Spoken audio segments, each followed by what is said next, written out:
Bismillahirrahmanirrahim. Assalamu alaikum and welcome to my YouTube channel. अॼु जे असांजे सबक जो उनवान आहे पार्ट्स ऑफ स्पीच यानी ॻाल्हाइण जा हिस्सा या लफ़्ज़. There are 9 parts of speech. ॻाल्हाइण जा लफ़्ज़ 9 आहिनि. उन्हनि जो मुख़्तसिर तारुफ़ अॼु बयानु कंदासीं. पहिरियों आहे नाउन, इस्म या नालो. कंहिं बि शइ जे नाले खे असां नाउन चवंदा आहियूं. ॿियो आहे प्रोनाउन, ज़मीर. इहो इस्म जे बदिरां कमु ईंदो आहे. इस्म जी जॻह ते जेको लफ़्ज़ कमु अचे उनखे प्रोनाउन यानी ज़मीर चइबो आहे. वर्ब, फ़इल या कमु. उहो लफ़्ज़ जेको कंहिं कम जी तरफ़ इशारो करे उनखे वर्ब चइबो आहे. एडवर्ब यानी ज़र्फ़.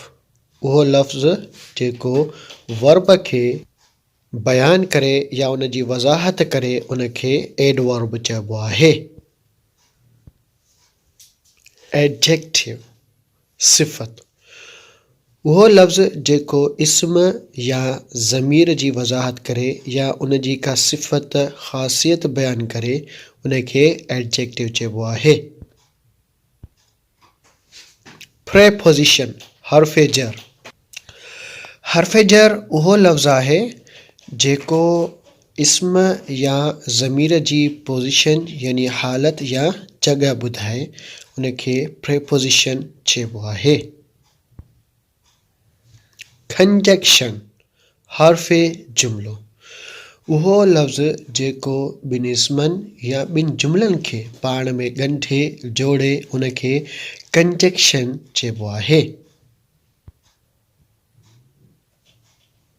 इंटरजेक्शन, हर्फ़ निदा. इंसान जी फीलिंग्स चाहे उहे ख़ुशीअ जूं हुजनि या ग़मीअ जूं हुजनि या कावड़ जूं हुजनि उन्हनि खे ज़ाहिर करे त उनखे इंटरजेक्शन चइबो आहे. ऐं आख़िरी आहे आर्टिकल्स यानी हर्फ़ तंकीर. ए एन द इन्हनि खे आर्टिकल्स चइबो आहे.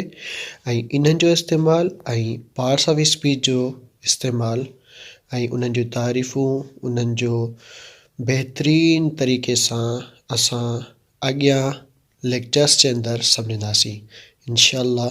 Thank U for watching.